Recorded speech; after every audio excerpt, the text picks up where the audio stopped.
Hi, I'm Kiara, and this is everything you need to know about the Sundance Film Festival. Maybe not everything, just what I know.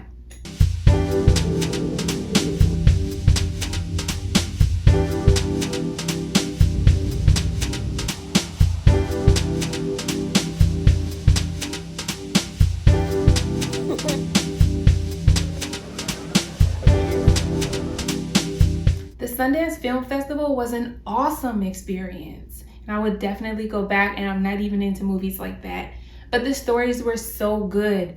They were informative, they were inspiring, they were creative. It made you want to go home and just work on something new, create something. It's a cozy and welcoming environment. You're surrounded by industry and film folks. You can ask questions, you can ask for advice, and people just want to help you. This year's festival is January 23rd to February 2nd. I recommend attending the first week of the festival so you can do more of all the activities. There is so much to do at the festival. My recommendations are go to the Beyond Film events, stay to the end of every showing because there's usually a Q&A or some type of discussion with the filmmakers, go to all the different festival venues, go to the festival gift shop, talk to the volunteers, meet people, and have fun.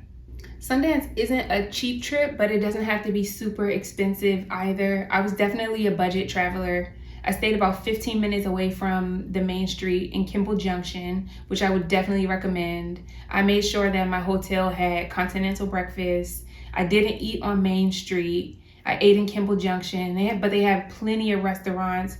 I got snacks from the grocery store, fruit, water, snacks to carry throughout the day, snacks to eat in the room. I didn't rent a car. I didn't take Uber everywhere. I definitely leveraged the local shuttles. I don't have all the travel hacks, but I know you can be strategic about when you buy your tickets to get the best deal. The most expensive part of the festival is going to be ticketing. There are two ways you can get tickets. You can buy a package or you can buy an individual ticket.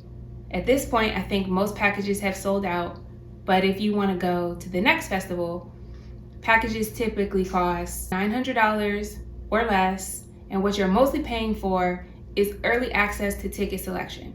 But don't worry, if you buy individual tickets, you have to wait until a few days after people who bought packages have made their selections.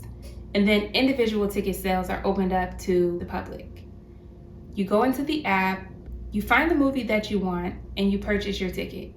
If the movie has sold out, you have to wait until it premieres or until it plays again, and then you add yourself to the wait list. If you get an early number on the wait list, you're more than likely going to get in to see the film.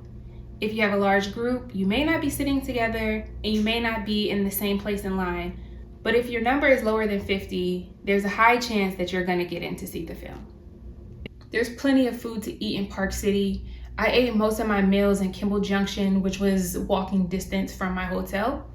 They have things that you can just grab to go, like Del Taco, Slapfish. Slapfish was my favorite. They have plenty of sit-down restaurants, barbecue, Thai, Mexican, Caribbean. There's plenty of food to eat in Kimball Junction. They have 3 grocery stores. They have a Whole Foods market. They have Smith's. They have Walmart. I would not recommend eating on Main Street if you have a full day of films to watch. The festival has 4 main areas. Starting farthest away, there's Kimball Junction, which is where I've stayed. I've talked about the food options out there. There's one Sundance theater with multiple screens, and there's a shuttle that'll take you from Kimball Junction to all the other festival venues. Then there's the Fresh Market area. I think there are 2 theaters over there, and from there you can get to the festival HQ.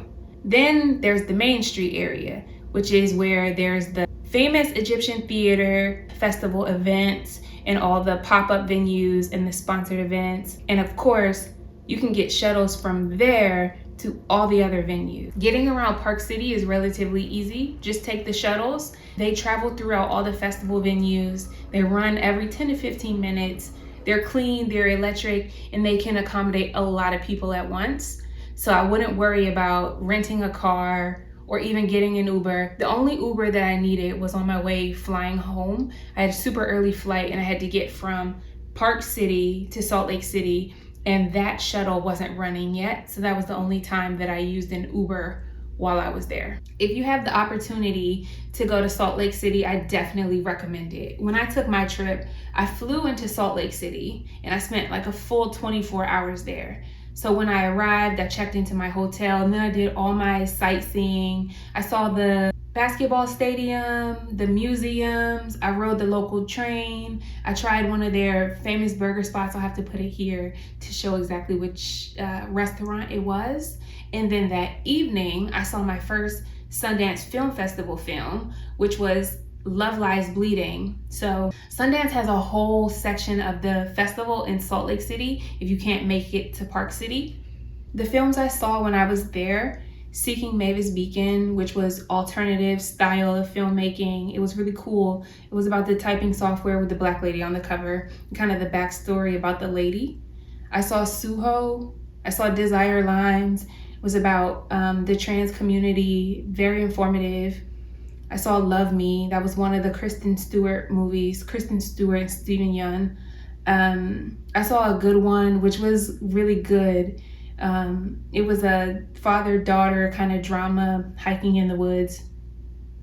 In the Summers, that was also a father-daughter's drama, kind of coming-of-age story. I saw A Brief History of Family, which was suspenseful, kind of surprising. I won't give everything away, but a surprising film. And I saw Love Lies Bleeding. That was the other Kristen Stewart movie. That one went to theaters. The films I wanted to see but didn't get a chance to when I was there: Look Into My Eyes, which was a documentary, Rob Peace, and Exhibiting Forgiveness. The films that I saw afterward were A Real Pain, that was the Jesse Eisenberg, Hitman, I think that had like a famous director, and I saw The TV Glow. You should dress comfortably for the Sundance Film Festival. It's cold, but it's not totally freezing. I packed snow pants and didn't need them. I packed a like going out fancy outfit, didn't need it. You mostly just need comfortable walking shoes, a balaclava, hat, gloves, scarf, your probably biggest coat. People are really dressed for the weather. If you want festival merch, go to the gift shop early.